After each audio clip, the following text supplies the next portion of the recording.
L'Église catholique universelle a célébré le 4e dimanche de l'année liturgique C qui marque la présentation de Jésus-Christ au Temple. Cette célébration est jumelée à la fête de la vie consacrée et la mémoire du fondateur de la congrégation des Spiritains en la paroisse Saint-Jean-Baptiste de la Salle au QG. 40 jours après la fête de Noël, l'Église nous donne de célébrer la présentation du Seigneur au Temple. Une fête connue sous le titre aussi de la Chandeleur, c'est-à-dire la fête de la lumière.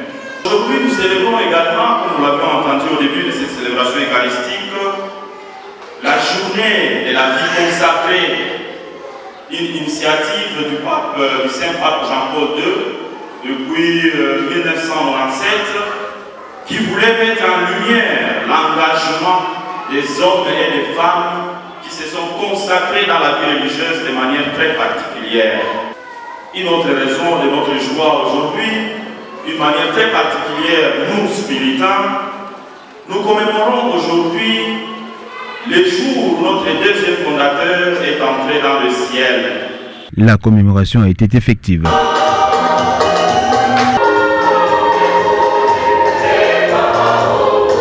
Dans son homélie, le diacre Emmanuel Bakungu, qui a accompagné en ce jour le père Francis, vicaire de la paroisse et président de la messe, s'est basé sur les lectures proposées par l'Église. Il a ressorti 4 aspects dont le temple comme la demeure de Dieu, Siméon et Anne comme représentants du peuple qui attendait le Messie. Le Christ, signe de contradiction et de l'action même de la présentation au temple qui est l'une des manifestations qui prouvent que Jésus a réellement pris la condition humaine pour sauver l'humanité. Son temple, les messagers de l'alliance que vous désirez, le Dieu lui-même viendra dans son temple pour purifier d'abord le prêtre et le fils de Lévi et purifier tout son peuple.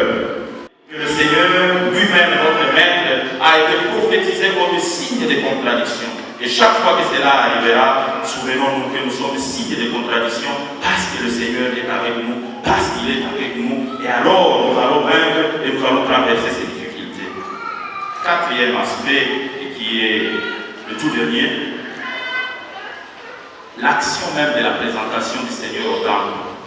Est-ce qu'il était-il nécessaire que Jésus le Christ, le Dieu et le roi de gloire, puisse être présenté au temple, puisse se soumettre à une loi ancienne que lui-même est venu accomplir et amener à son achèvement? Pour répondre à ces questionnements, souvenons-nous de la deuxième lecture que nous avions entendue. L'écrivain sacré de l'Épître aux Hébreux nous rappelle un élément très essentiel au début de cette lecture.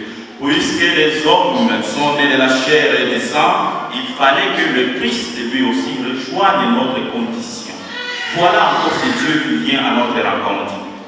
Il prend jusqu'à cette condition, ainsi il se soumet à cette loi ancienne qu'il est venu lui-même apporter l'accomplissement, l'achèvement. C'est-à-dire le Seigneur, avec l'action de la présentation au temple, il nous rejoint dans notre nature de manière totale et complète.